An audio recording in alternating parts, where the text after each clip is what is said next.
नमस्कार। हिस्ट्री की online classes में आप सभी का स्वागत है। इससे पहले वाले वीडियो में हमने बीए फर्स्ट ईयर के पेपर के बारे में डिस्कशन किया था। इसके साथ ही हमने जयनारायण व्यास यूनिवर्सिटी जोधपुर का जो एग्जाम पेपर पैटर्न है उसके बारे में डिस्कशन किया था। BA first year, BA second year और बीए फाइनल का जो पेपर पैटर्न है उसके बारे में। साथ ही हमने बीए फर्स्ट ईयर में कौन कौन से पेपर होते हैं हिस्ट्री के अंदर उसके बारे में डिस्कशन किया था। आज के इस वीडियो के अंदर हम आपको बताएंगे कि बीए पार्ट सेकंड के अंदर हिस्ट्री के जो दोनों पेपर है वो कौन कौन से हैं और कौन कौन से टॉपिक उसमें आपको पढ़ने हैं, किस तरीके से पढ़ने हैं उसके बारे में हम डिस्कशन करेंगे। तो बीए पार्ट सेकंड के अंदर जो आपका हिस्ट्री का जो पहला पेपर है, फर्स्ट पेपर है, वो है भारत का इतिहास 1200 ईस्वी से लेकर 1760 ईस्वी तक। ध्यान रखिए, मैंने आपको इससे पहले भी बताया था कि जो भारत का इतिहास है उसको इतिहासकारों ने 3 भागों में बांटा है।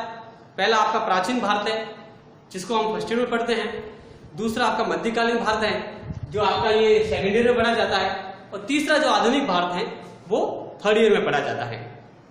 ठीक है, तो भारत का इतिहास 1200 ईस्वी से 1760 ईस्वी तक। भारत के अंदर जो 2 बड़े युद्ध हुए हैं, तराइन का पहला और तराइन का दूसरा युद्ध, जब पृथ्वीराज चौहान पराजित हो जाते हैं, मोहम्मद गौरी की सत्ता भारत में स्थापित होती है, वो अपना जो सैन्य कमांडर है कुतुबुद्दीन ऐबक उसको यहाँ पर रख करके खुद तो वापस अपने देश चला जाता है। और उसकी मृत्यु के बाद में 1206 के अंदर वापस कुतुबुद्दीन ऐबक भारत के अंदर राजगद्दी पर बैठता है और उनके द्वारा स्थापित किया हुआ जो राजवंश है जो भारतीय इतिहास में गुलाम वंश के नाम से जाना जाता है। तो हम इस सेकेंड ईयर का जो पहला पेपर है भारत का इतिहास, जिसको मध्यकालीन भारत कहते हैं, तो मध्यकालीन भारत के अंदर हम क्या क्या पढ़ेंगे आगे आने वाले क्लासेस के अंदर।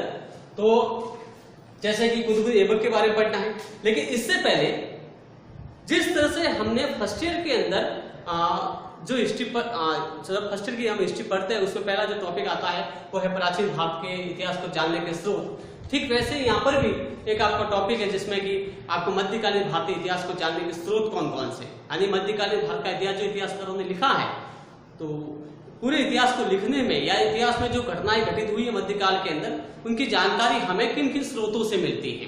वो भारतीय स्रोत, विदेशी स्रोत, जो भी स्रोत है उनके बारे में हम अध्ययन करेंगे। ठीक है, साथ में उससे आगे हम पढ़ेंगे कि भारत में जो गुलाम वंश की स्थापना कैसे होती है। कुतुबुद्दीन ऐबक यहाँ पर जो राजगद्दी पर बैठता है 1206 के अंदर, वो कितनी अवधि तक यहाँ तक रहता है, उनके द्वारा भारत में क्या क्या निर्माण कार्य है या क्या क्या राजनीतिक उपलब्धियां है उसका हम अध्ययन करेंगे। उसके बाद में हम इल्तुतमिश के बारे में पढ़ेंगे, फिर बलबन के बारे में पढ़ेंगे।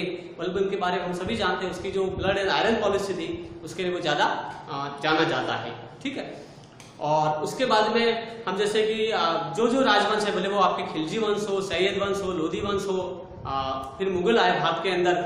और खिलजियों के अंदर आप सभी जानते हैं जैसे अलाउद्दीन खिलजी, और उसकी जो प्राइस कंट्रोल पॉलिसी थी, उसके इकोनॉमिक रिफॉर्म्स तो भारत में थे। और इसके अलावा उत्तर भारत पर उसको जो आक्रमण है, अपना जो साम्राज्य विस्तार उसने भारत में किया है, उसके बारे में भी हम अध्ययन डिटेल में करेंगे। ठीक है, और तुगलक वंश के अंदर आप सभी जानते हैं कि जैसे मोहम्मद बिन तुगलक, जिसको इतिहास में द वाइजेस्ट फूल कहा जाता है या बुद्धिमान मूर्ख कहा जाता है, उसने भारत में कौन कौन सी योजना लाई और बदकिस्मती से उसकी सभी योजना फेल हो गई। तो किन कारणों से फेल हुई थी, उसने कौन कौन सी योजना लाई थी, कौन कौन से रिफॉर्म उसने करने का प्रयास किया लेकिन वो फेल हो गया, किन कारणों से फेल हुआ, उसके बारे में हम जो है आपका डिस्कशन हम सभी डिस्कशन इसके बारे में करेंगे। इसके बाद में जैसे कि फिरोज शाह तुगलक है, तो फिरोज शाह तुगलक की जो रिलीजियस पॉलिसी कैसी थी, इसके अलावा उसने क्या क्या रिफॉर्म्स किए हैं भारत के अंदर, जो सुधार है उसके बारे में भी हम इस आगे आने वाली वीडियो के अंदर हम पढ़ेंगे। ठीक है, इसके अलावा हम जैसे कि हम जब पढ़ते हैं मुगल काल के अंदर, तो मुगल काल के अंदर जैसे बाबर भारत में आता है, बाबर के बाद में जो आगे आने वाले जो उसके शासक है, भले आपका वो अकबर हो के हुमायूं हो, या भले आगे आने वाले शाहजहां हो, औरंगजेब तक का इतिहास हमें पढ़ना है। या मुगलों का पतन भारत में कैसे होता है, उनके द्वारा स्थापित जो जागीरदारी व्यवस्था थी, मनसबदारी व्यवस्था थी, और मुगलों के काल में एग्री सिस्टम था, कृषि व्यवस्था कैसी थी, उसके बारे में हम डिस्कशन करेंगे। इसके अलावा एक और इसमें टॉपिक आएगा शेरशाह सूरी के बारे में। तो शेरशाह सूरी ने भारत में कौन कौन से सुधार किए थे और उसके सुधार उसने किस तरह से भारत में, विशेष रूप से उसके इकोनॉमिक्स रिफॉर्म्स है, लैंड रेवेन्यू सिस्टम जो उसका था उसमें, या भू राजस्व से संबंधित उसमें सुधार कौन कौन से किए हैं और निर्माण कार्य भी उसने किए थे, उसके बारे में भी डिस्कशन करेंगे। मुगलों के पतन तक हम जाएंगे। ठीक है, और उसके अलावा हम मध्यकाल में मराठों का इतिहास भी पढ़ेंगे कि मराठे और मुगल इन दोनों की सत्ता अपने अपने क्षेत्र में रही और किस दौर में वो आपस में इन दोनों के बीच में टकराव हुआ है और बाद में इन दोनों के टकराव का जो फायदा है वो अंग्रेजों ने उठाया और ब्रिटिश सत्ता जो है भारत में स्थापित हुई। हालांकि ब्रिटिश सत्ता की स्थापना के बारे में हम जो पढ़ेंगे वो थर्ड ईयर के अंदर पढ़ेंगे।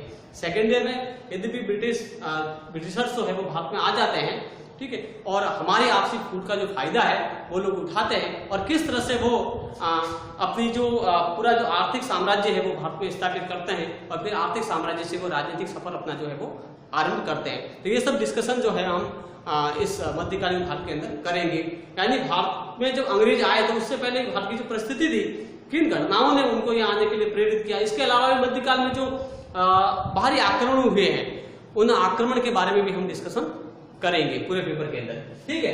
तो जो आपका पहला पेपर है वो भारत का इतिहास है 1200 से लेकर 1760 तक या 1740 तक जो भी होगा हम इसमें पढ़ेंगे, ठीक है। कई बार क्या है कि इसको 1740 भी मानते हैं, ठीक है, यदि भी आपके सिलेबस में 1760 दे रखा है तो हम 1760 तक पढ़ेंगे, ठीक है। उसके बाद में आपका जो बीए पार्ट सेकंड का जो सेकंड पेपर है हिस्ट्री का, तो उसका नाम है विश्व का इतिहास 15वीं शताब्दी से 1945 ईस्वी तक। ध्यान रखें, ये भारत का इतिहास है, भारतीय इतिहास का मध्यकालीन भारत। जो सेकंड पेपर है आपका वो है विश्व का इतिहास 15वीं शताब्दी से 1945। अब 15वीं शताब्दी से हम जब जाएंगे तो जैसे कि यूरोप के अंदर वर्ल्ड लेवल तक जो एक सामंतवाद था, तो सामंतवाद का पतन कैसे होता है, ठीक है। भारतीय सामंतवाद और यूरोपीय सामंतवाद में बहुत अंतर है, तो हम यूरोपियन सामंतवाद के बारे में पढ़ेंगे और उसका सामंतवाद का पतन कैसे होता है। इसके अलावा भारत में वर्ल्ड लेवल पर जैसे कि पुनर्जागरण की जो स्थापना है या धर्म सुधार आंदोलन है, औद्योगिक क्रांति है, इसके अलावा जो अमेरिका का स्वाधीनता संग्राम है, फ्रांस की क्रांति है, इन सब के बारे में हम जो है इस विश्व के इतिहास का जो पेपर है उसके बारे में इसमें डिटेल में आपके आने वाले वीडियो पे हम डिस्कशन करेंगे, ठीक है। इसके अलावा संयुक्त राष्ट्र संघ की जो स्थापना, फर्स्ट वर्ल्ड वार है, सेकेंड वर्ल्ड वार है, जो जर्मनी में नाजीवाद, हिटलर की सत्ता जो स्थापित होती है और किस तरह से वो अपनी सत्ता का जो प्रभाव है वो विश्व राजनीति पर डालता है, उसके बारे में हम डिस्कशन करेंगे। तो एक बार फिर से आप समझ लो, बीए पार्ट सेकंड के अंदर हिस्ट्री के हमारे दो पेपर हैं। पहला पेपर है आपका जिसको मध्यकालीन भारत कहते हैं, जो 1200 से लेकर के हमें 1760 ईस्वी तक पढ़ना है, और दूसरा जो पेपर है जिसको हम वर्ल्ड हिस्ट्री कहते हैं या विश्व का इतिहास कहते हैं, जो 15वीं शताब्दी से लेकर के 1945 संयुक्त राष्ट्र संघ की स्थापना तक हमें इसको पढ़ना है, ठीक है। तो ये आप जान ले, दोनों पेपर 100 नंबर के हैं, 3 घंटे में आपको सॉल्व करने। पेपर का पैटर्न मैंने आपको इससे पहले वाले वीडियो में बता दिया था, ठीक है। तो आगे आने वाले वीडियो में हम इसके बारे में डिटेल में स्टडी करेंगे, ठीक है, कि हमें कौन कौन से टॉपिक है और इस हिस्ट्री को हमें किस तरीके से पढ़ना है, कौन कौन सी जो इंपॉर्टेंट इसमें पुस्तकें आती हैं जिनका अध्ययन आपको करना है। ऑथेंटिक पुस्तकें, ध्यान रखें, मैं ऑथेंटिक किताबों की बात कर रहा हूं क्योंकि हम जो पढ़ेंगे वो ऑथेंटिक बुक से ही हमें पढ़ना है, ठीक। तो कौन कौन से ऑथेंटिक बुक्स है उसका बारे में भी हम आपको जानकारी देंगे आगे आने वाले वीडियो के अंदर, ठीक। नमस्कार।